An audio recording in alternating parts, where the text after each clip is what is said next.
Welcome back, everyone. This is Splash of Superlatives. I'm back with the Week 5 Team of the Week. We've got 22 players, 11 on offense, 11 on defense.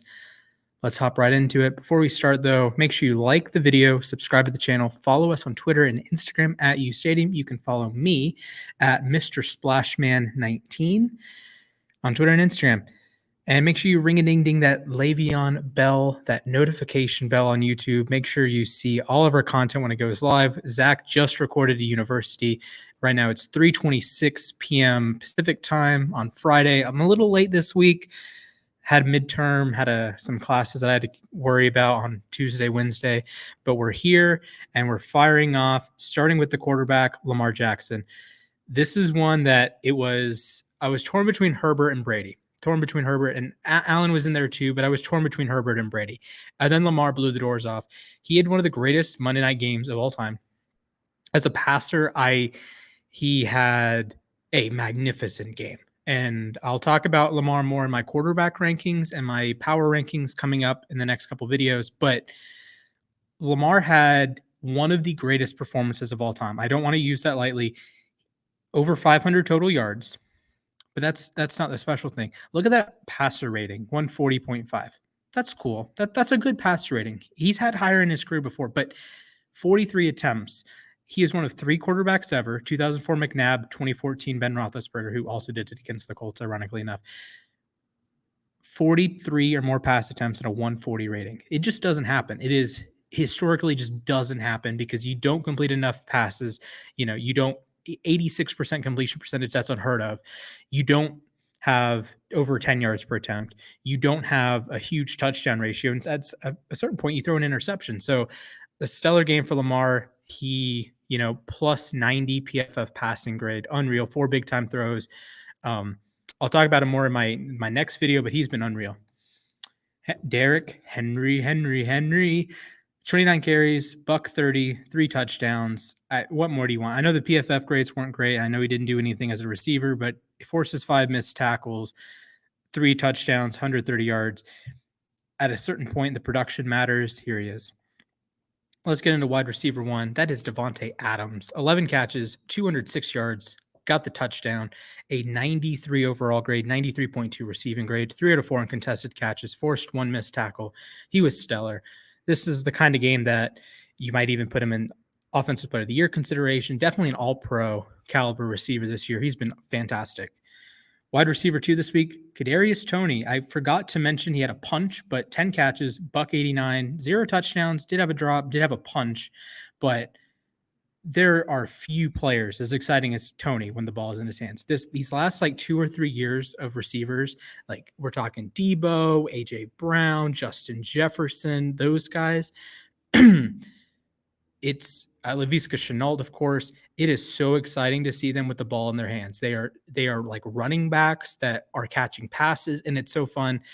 Toney actually outgraded Adams as a receiver, 33.3, was 3 for 3 uncontested catches, and forced 3 missed tackles.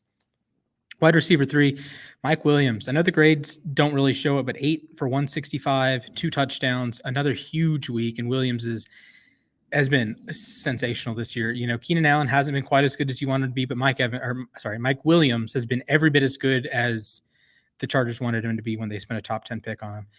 Let's head over to the tight end position. Mark Andrews. He had a legendary game. There are, I believe, 6, maybe 7 players in NFL history that caught 2 touchdowns or had 2 rushing touchdowns and had 2 2-point conversions. Andrews is one of them. He's the second Raven to do it. Michael Jackson did it in 1996. But 11 catches for $147, 2 touchdowns, 2 2-point conversions. All of those points came in the fourth quarter. Just absolutely that's unreal. Didn't have a drop. 93.2 overall grade, 92.1 receiving grade, 2 out of 2 uncontested catches, did force a missed tackle. And I want to throw it out there that Mark Andrews is quietly having the best tight end season. He's ahead of Kelsey in yards. He is ahead of Kelsey in PFF grade. Kelsey does have a couple extra touchdowns, but some of those are like the 1-yard variety with Mahomes. So Mark Andrews for all pro. Let's get into the offensive line. Taylor Lewan, huge bounce back week. First few weeks, he'd been horrendous. This week, he was very sturdy. 87 overall grade, 88.6 pass blocking, 83 run blocking. Didn't allow a pressure. Good stuff. You love to see Lawan play better, play like he has in his past. He's a former All-Pro guy. And you like to see good players play well. Lawan was awesome against the Jags. Left guard. This is one of the best performances all season. He didn't grade as highly as Zach Martin did. A couple weeks, Martin was in the 95. But from an all-around perspective, this is the best offensive line performance I've seen all year. 92.4 overall, 89 pass blocking grade, best among guards. 90.6 run blocking grade, best among guards. This was the easiest pick of the entire list. So big shout out to AVT. Center, we got Corey Linsley. Narrowly missed out last week. Usually I like to do this Monday night before Monday Night Football is over. This week was an exception because Lamar had an unbelievable game. Mark Andrews had an unbelievable game. So Linsley could have had 2 weeks in a row, but last week I did the team before MNF finished. 72.6 overall grade, 82.4 pass blocking, no pressures allowed, very strong week, and was solid enough as a run blocker. 64.5. Center's always tough because there's 32 centers and a lot of them have these skill sets, right? So like some are better run blockers than others, like Jason Kelsey and Creed Humphrey. Some are better pass blockers like Linsley and Ragnow. Linsley gets the nod this week and is actually in the to me the leader in the clubhouse for the All-Pro spot. Once Ragnow misses enough time. Ragnow has missed one game, but he's out for the season now.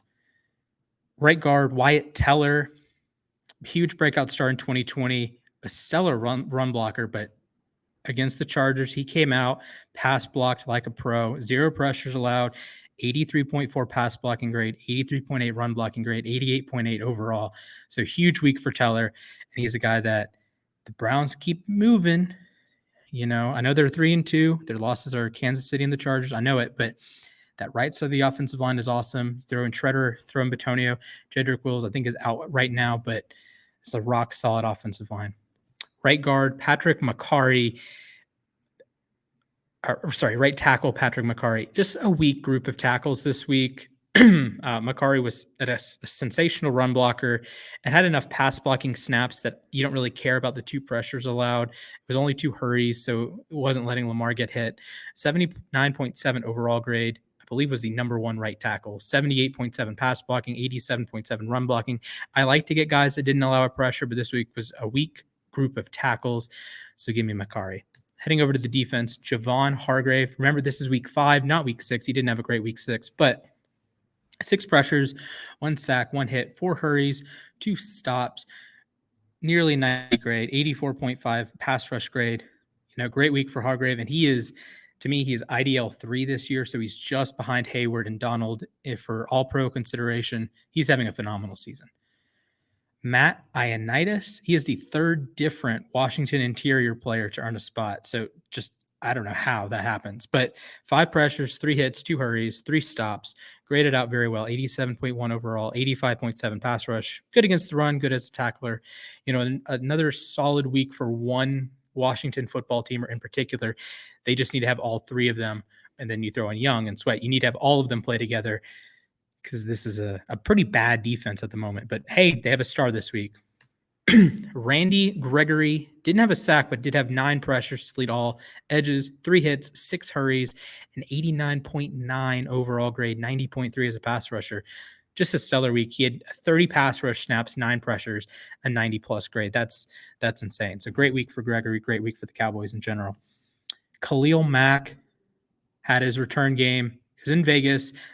I saw a note that Mack has played the last 4 games between the Raiders and the Bears have been in 4 different cities. So Chicago, Oakland, Vegas, and London. Mack came up huge, 5 pressures, 1 sack, 4 hurries, 6 stops, graded out really well across the board. 86 overall, 73 in run defense, 77 tackling, 73 pass rush, 79.5 in coverage. Really solid week for Mack. Really solid week. Good revenge game, if you will, against the Raiders. Eric Kendricks, he was my All-Pro pick. He was my linebacker 1 heading into the season. He finally had a week like it. 91.4 overall grade, 92.2 in coverage, had a gnarly one-handed interception. and had 4 stops. A good tackler this week, and enough as a pass rusher, but you're going to get as a blitzing linebacker. So great week from Kendricks. Not quite Pro Bowl caliber this year, but who know? Who knows? This could be the start of something. Speaking of all pro caliber, Alexander Johnson, he was very close to having a legendary performance.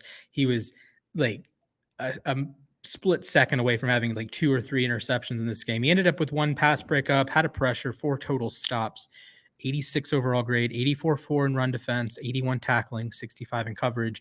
A really strong week for Johnson, and he would be on my all-pro team with Matt Milano.